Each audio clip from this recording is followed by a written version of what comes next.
Whoa, we're back for some Bleach Soul Resonance, and I wanted to update the tier list very slightly. It's going to be a pretty brief one, but this is just going to be the video where I get all of my Szayel thoughts out and all of my SR Grimmjow thoughts out, or Grimmjow thoughts out. So figured I would just knock this one out. By the way, I am going to be vacationing on the 2nd, May 2nd, for about a week, so videos might stall a little bit while I'm out and about. So, you know, it could be a little awkward times coming for the updates, but I will still be playing. I will still be doing my dailies and the like, but I don't know how much I'll be able to record beforehand, so this is just my little announcement of that.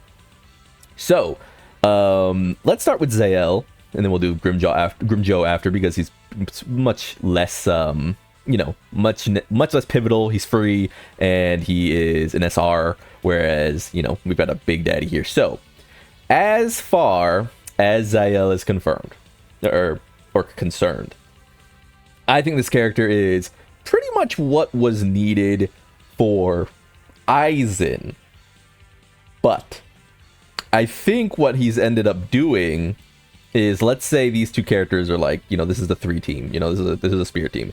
I think what he's ended up doing is helping Aizen a lot, but I don't think he's helped Toshiro as much as I think a lot of people would have preferred. So what I want to do is make 3 changes, actually. I want to say Szayel is up here. I want to say Aizen is probably back to being the best character in the game, slightly edging Nelel.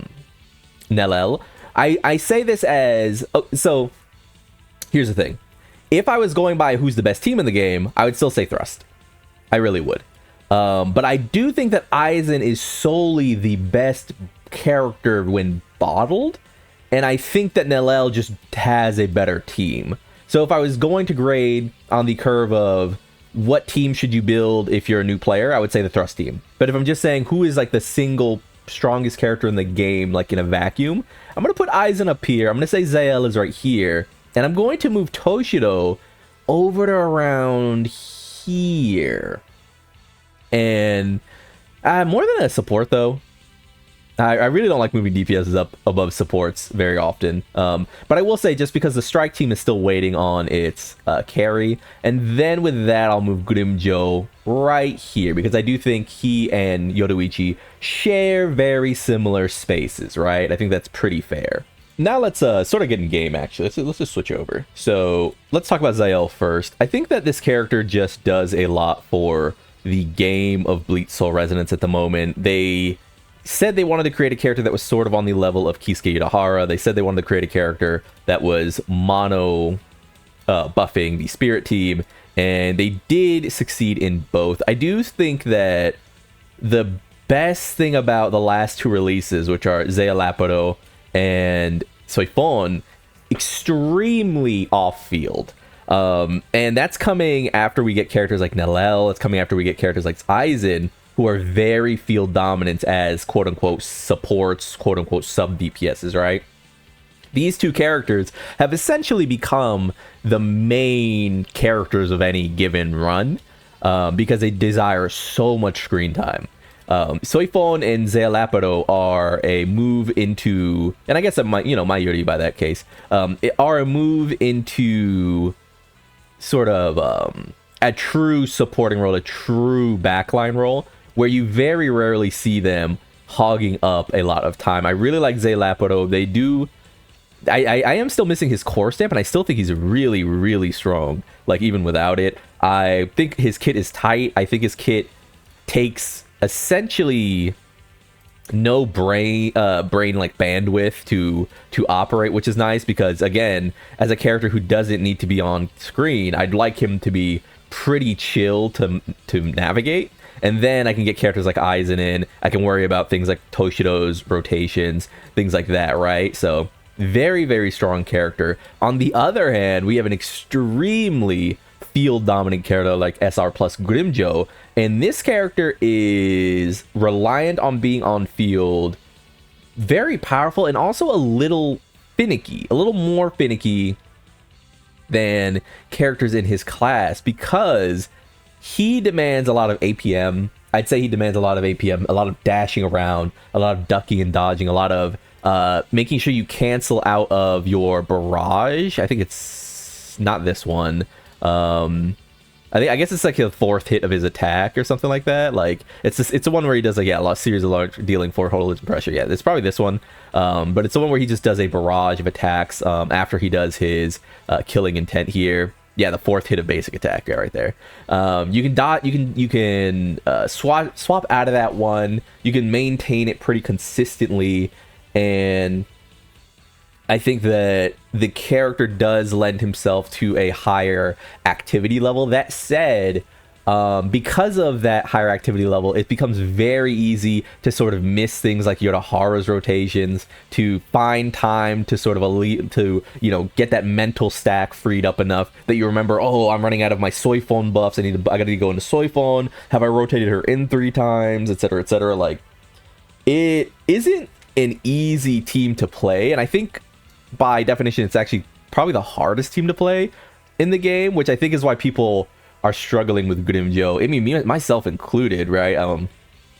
It'll be a lot less troublesome when we get the SSR during half ANNI, and there really is just like a power gap. Right now, you have to, because he's an SR plus, quote unquote, you actually need to maximize this character to get the most out of him. And it's a lot to ask of someone. This is a mobile game. A lot of people get on, they want to do their dailies and get off. They're not like grinding, trying to push for clears. It does become one of those things where I think Grimmjow is a character that asks a lot of you. Yoruichi really isn't. Aizen really isn't. Soifon kind of is. Kenpachi really isn't. Nelel really isn't. Mayuri, etc.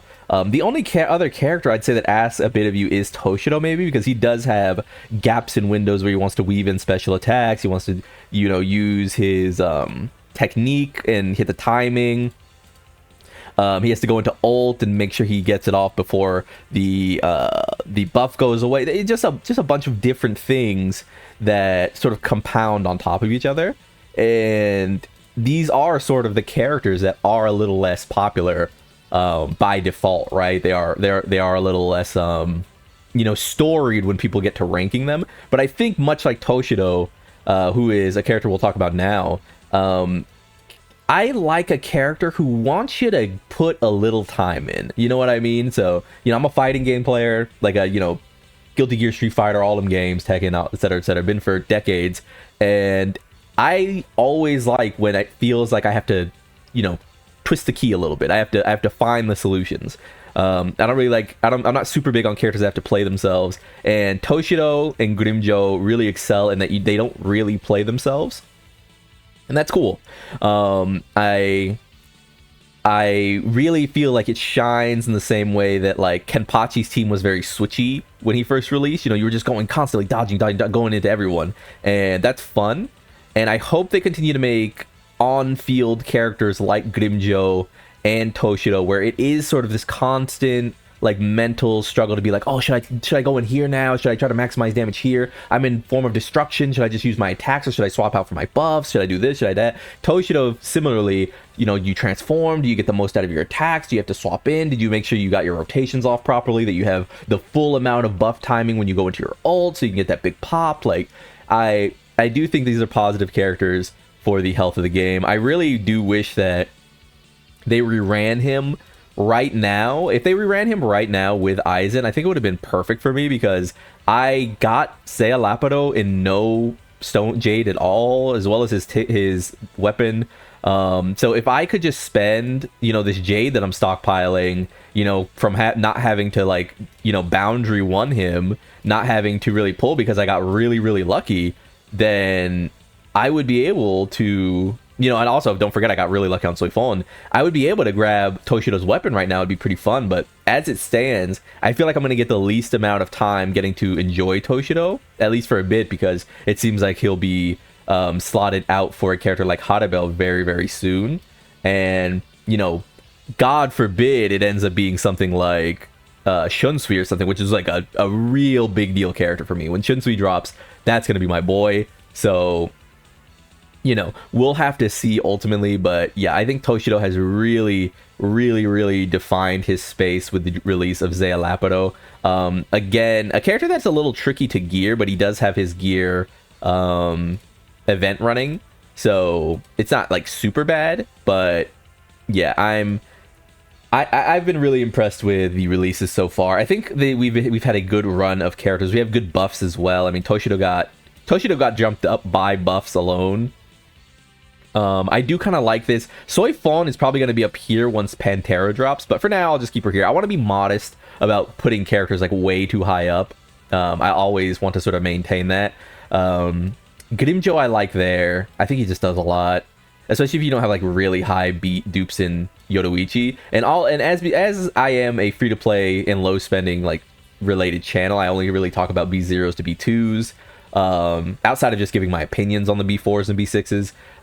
I do sort of go into this with that in mind. So if you see anyone on here and you're like, well, what about Aizen at B6? He's like, or like, what about, Nell at B6? She's here. And it's like, I don't care about B6. It's not, I consider myself a free to play account. So it's not really what I'm interested in. So yeah. Outside of that, have I seen anyone else that's really been pivotal? You know what? I want to move Momo to right here, because Momo's double support with Aizen and Szayel feels like a really nice team, because it gives Szayel his full passive and so on and so forth. So as far as the SRs goes, I like that quite a bit, but that's about it. I think it's gonna be it. I've been Lone. Like if you like the video, subscribe to the club, we all go make it, and peace.